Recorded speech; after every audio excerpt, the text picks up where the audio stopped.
तो दोस्तों स्वागत है आपके अपने चैनल जिमी स्टडिंग पर। आज की इस वीडियो में हम बात करेंगे MHI 103 के क्वेश्चन आंसर के ऊपर। ठीक है, क्वेश्चन क्या है आपका, पूर्व आधुनिक चीन में इतिहास लेखन के विकास की चर्चा उदाहरण सहित कीजिए। कि जो पूर्व आधुनिक चीन था, ठीक है, उसमें इतिहास लेखन का विकास किस प्रकार हुआ। तो देखिए, सबसे पहले प्रस्तावना इसकी कि पूर्व आधुनिक चीन में इतिहास लेखन की परंपरा विश्व की सबसे प्राचीन और विकसित परंपराओं में से एक मानी जाती है। जो आपका पूर्व आधुनिक है, ठीक है, उस टाइम पर चीन है, जो चीन की जो इतिहास लेखन की जो परंपरा है, ठीक है, वो विश्व की सबसे प्राचीन और विकसित परंपराओं में से एक मानी जाती है।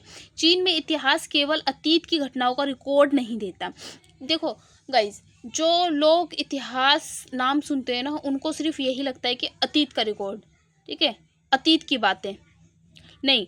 वो क्या करता है, सामाजिक व्यवस्था, राजनीतिक मार्गदर्शन और नैतिक शिक्षा का भी एक महत्वपूर्ण साधन है। ठीक है, ये नहीं है कि वो सिर्फ अतीत का रिकॉर्ड देता है, नहीं, वो सामाजिक व्यवस्था के बारे में बताता है, वो राजनीतिक मार्गदर्शन, उनसे कैसे हम सीख ले सकते हैं, कैसे वो हमें नैतिक शिक्षा देते हैं, इन सब का भी एक महत्वपूर्ण साधन माना जाता है। चीन की विशेषता यह थी कि वहाँ इतिहास लेखन को राज्य का आवश्यक कार्य माना जाता था। सबसे ज़रूरी इम्पोर्टेंट काम जो था चीन में, वो क्या था, इतिहास लेखन। ठीक है, और इतिहासकारों को एक महत्वपूर्ण साधन प्राप्त था। कन्फ्यूशियसवाद, राजकीय संरक्षण और निरंतर लेखन परंपरा के कारण चीन के इतिहास लेखन का क्रमिक और संगठित विकास हुआ। अब कैसे हुआ, देखो, प्रारंभिक इतिहास लेखन, ठीक है, विकास की शुरुआत हो गई यहाँ से आपकी। ठीक है, चीन में इतिहास लेखन की शुरुआत बहुत प्रारंभिक काल में ही हो गई थी। शांग काल में हड्डियों पर लिखे गए लेख इस बात के प्रमाण है कि उस समय लोग महत्वपूर्ण घटनाओं को दर्ज करते थे। क्या बोल रहे हैं कि जो शांग काल था, ठीक है, जो शांग काल था, उसमें क्या मिला, हड्डियों पर लिखे हुए लेख मिले। तो क्यों लिखा भाई उन लोगों ने, उन लोगों को भी तो इतिहास, उन लोगों ने भी तो इतिहास के बारे में लिखा ना। तो क्या बोल रहे हैं कि जो प्रारंभिक इतिहास लेखन देखे ना, तो जो शांग काल था, उसी में हमको क्या देखने के लिए मिला, हड्डियों के ऊपर लेख देखने के लिए मिले, जो इस बात का प्रमाण थे कि बहुत पहले समय से ही लोग क्या करते हैं, घटनाओं को दर्ज करते हैं। उदाहरण, शांग राजाओं द्वारा भविष्य जानने के लिए हड्डियों पर प्रश्न लिखे जाते थे। जैसे भविष्य जानने के लिए हड्डियों पर प्रश्न लिखे जाते थे। ठीक है, युद्ध में विजय होगी या नहीं, फसल अच्छी होगी या नहीं, इन लेखों के बाद में इतिहास का प्रारंभिक स्रोत माना गया। इन लेखों को बाद में इतिहास का प्रारंभिक स्रोत माना गया। ठीक है, फिर देखो, छऊ काल में ये परंपरा और विकसित हुई। जो छऊ काल आया तो इसमें ये परंपरा और विकसित हुई, जहाँ शासकों के कार्य और धार्मिक अनुष्ठानों का लेखा जोखा रखा जाने लगा। पहले शांग काल आया, ठीक है, इसमें क्या हुआ, हड्डियों पर बहुत सारे लेख मिले, जिससे ये पता चला कि हाँ, पहले के टाइम पे भी लोग क्या करते थे, रिकॉर्ड रखते थे। और ये क्यों लिखते थे, क्या जानने के लिए लिखते थे, कि युद्ध में विजय होगी या नहीं, अच्छी फसल होगी या नहीं, या इन लेखों, बाद में इन लेखों को क्या बोल रहे, इतिहास का प्रारंभिक स्रोत माना गया। ठीक है, फिर उसके बाद छऊ काल आया, जिसमें परंपरा और विकसित हुई, जहाँ शासकों के कार्य और धार्मिक अनुष्ठानों का लेखा जोखा रखा जाने लगा। दरबारी इतिहास लेखन की परंपरा शुरू हुई। फिर और कैसे विकास हुआ इसका भाई, पूर्व आधुनिक चीन में इतिहास लेखन मुख्य रूप से दरबार से जुड़ा हुआ था। ठीक है, प्रत्येक राजवंश में विशेष इतिहासकार नियुक्त किए जाते थे। मतलब जितने भी राजवंश होते थे ना, वहाँ पर विशेष रूप से क्या, विशेष रूप से इतिहासकार नियुक्त किए जाने लगे भाई।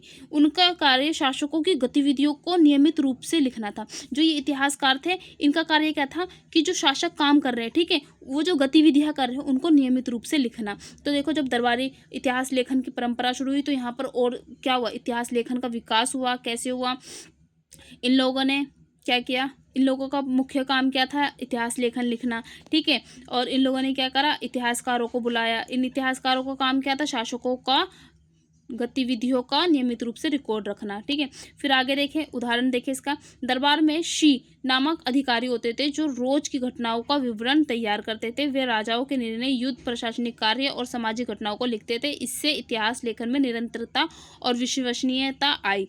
ठीक है, फिर कन्फ्यूशियसवाद का प्रभाव हुआ, तो और विकास हुआ इतिहास लेखन का। कैसे भाई, कन्फ्यूशियसवाद ने चीन के इतिहास लेखन को गहराई से प्रभावित किया। कन्फ्यूशियस के अनुसार इतिहास का उद्देश्य जो है, वो केवल घटनाओं का वर्णन नहीं है, बल्कि नैतिक शिक्षा देना भी है। उदाहरण, अगर कोई शासक न्यायप्रिय और जनता का हितैषी था, तो इतिहासकार उसकी प्रशंसा करते थे, ठीक है। लेकिन यदि कोई शासक अत्याचारी था तो इतिहासकार क्या करते थे, उसकी आलोचना करते थे, उसका विकास हुआ। इससे इतिहास नैतिक मार्गदर्शक बन गया। कन्फ्यूशियस द्वारा संपादित spring spring and autumn annuls इसका प्रमुख उदाहरण है, जिसमें घटनाओं को इस प्रकार लिखा गया है कि यह नैतिक संदेश दे। एक ये बुक है, ठीक है, एक ये बुक है, आपकी बुक का नाम है स्प्रिंग एंड ऑटम एनल्स, ठीक है। इसमें कन्फ्यूशियस ने संपादित किया है क्या कि घटनाओं को इस प्रकार से लिखा है कि वे नैतिक संदेश दे, ठीक है। ये जो बुक है इसमें नैतिक संदेश आपको मिलता है। फिर क्या है, सीमा चियान का योगदान और विकास कैसे हुआ। जो सीमा चियान थे उन्होंने योगदान दिया। पूर्व आधुनिक चीन के इतिहास लेखन में सीमा चियान का स्थान अत्यंत महत्वपूर्ण माना जाता है। उन्होंने शीजी नामक ग्रंथ लिखा। क्या लिखा, शीजी, record of the grand historian, ठीक है, जो चीन के इतिहास का पहला व्यवस्थित और व्यापक ग्रंथ माना जाता है। उदाहरण, सीमा चियान ने केवल राजाओं को नहीं बल्कि सैनिकों, विद्वानों, सामान्य व्यक्तियों का भी वर्णन किया, ठीक है। इन्होंने सिर्फ राजाओं का नहीं, किस किस का, सैनिकों, विद्वानों, सामान्य व्यक्तियों, सभी का वर्णन किया, ठीक। फिर उन्होंने एक जनरल ली लिंग की हार को भी ईमानदारी से लिखा, जिसके कारण उन्हें दंड भी सहना पड़ा। देखो, एक ना जनरल ली लिंग थे, वो हार गए तो उन्होंने उसको ईमानदारी से लिखा। ये नहीं दिखाया उन्होंने कि भाई ये बहुत अच्छा था, ये युद्ध में जीत गया। वो हारा था तो उन्होंने ईमानदारी से लिखा भाई कि ये हार गया, लेकिन उसके कारण क्या मिला, उनको दंड मिला, ठीक है। इससे क्या साबित होता है, इतिहास में सत्य और निष्पक्षता को महत्व दिया गया उस टाइम पे, ठीक है। फिर क्या आएगा, इतिहास दस्तावेजों का विकास हुआ। चीन में ऐतिहासिक दस्तावेजों का संग्रह और संरक्षण एक महत्वपूर्ण प्रक्रिया थी। इतिहासकार पुराने अभिलेखों, दस्तावेजों और कथाओं को इकट्ठा करके उन्हें व्यवस्थित करते थे। उदाहरण, सीमा चियान ने विभिन्न स्रोतों जैसे राजकीय अभिलेख, पुरानी कथाएं, मौखिक परंपरा में देखे तो लोगों को मिलाकर अपना ग्रंथ तैयार किया। इससे इतिहास लेखन अधिक प्रमाणिक और विस्तृत हो गया। राजकीय इतिहास लेखन, ये अलग पॉइंट है आपका, ठीक है। पूर्व आधुनिक चीन में एक विशेष परंपरा विकसित हुई जिसे राजवंशीय इतिहास कहा गया। इसमें प्रत्येक नया राजवंश पुराने राजवंश का इतिहास लिखवाता था। देखो और कैसे विकास हुआ, जो भी नया राजवंश आएगा वो पुराने राजवंश का इतिहास लिखवाएगा। उदाहरण, हान वंश के बाद आने वाले इतिहासकारों ने हान वंश का पूरा इतिहास लिखा। जैसे इतिहास में निरंतरता बनी रही, जिससे क्या हुआ, पुरानी गलतियों से सीख मिली, ठीक है। ये परंपरा चीन की सबसे महत्वपूर्ण विशेषता मानी जाती है। फिर इतिहास का नैतिक और राजनीतिक उपयोग। चीन में इतिहास का उपयोग केवल जानकारी के लिए नहीं बल्कि शासन सुधार के लिए भी किया जाता था।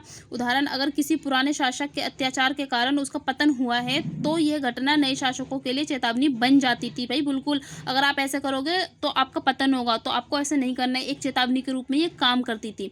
इस प्रकार इतिहास शासन का मार्गदर्शक भी बन गया, ठीक है। विकास कैसे हो रहा है देखो आप इतिहास लेखन का।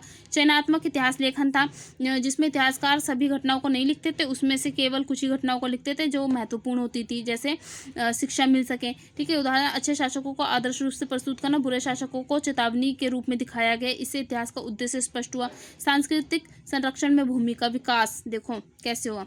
इतिहास लेखन के माध्यम से चीन की संस्कृति, परंपराएं और सामाजिक मूल्य सुरक्षित रहे। उदाहरण, त्योहारों, रीति रिवाजों और सामाजिक नियमों का विस्तृत विवरण दिया गया, जिससे आने वाली पीढ़ियों को अपनी संस्कृति को समझ सकें। उत्तरवर्ती साम्राज्यिक काल में विकास, जैसे कि आपने आपकी किताब में है, समय के साथ इतिहास लेखन और अधिक संगठित हुआ। इतिहासकारों ने पहले को ग्रंथों को आधार बनाया, ठीक है, नए ग्रंथ लिखने के लिए। उदाहरण, राजकीय स्तर पर इतिहास संकलन किया गया, अधिक विस्तृत विश्लेषणात्मक लेखन सामने आया। हालांकि कुछ समय बाद इतिहास लेखन में मौलिकता कम हो गई और पुरानी परंपराओं को ही दोहराया जाने लगा। फिर अगर हम इसका मूल्यांकन करें तो पूर्व आधुनिक चीन का इतिहास लेखन कई विशेषताओं से युक्त था। ये संगठित था, निरंतर था, नैतिकता पर आधारित था, ठीक है। और क्या है, ये राज्य द्वारा संरक्षित था।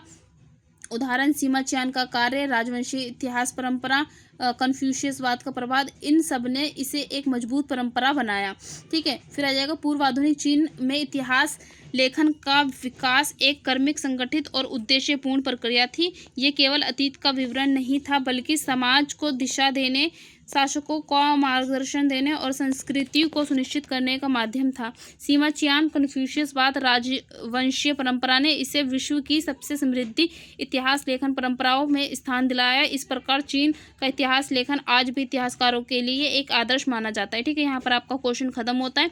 आई होप कि आपको समझ में आया होगा। ना समझ में आया हो तो वीडियो को 2-3 बार देखिए, अच्छे से समझ में आ जाएगा। Thank you.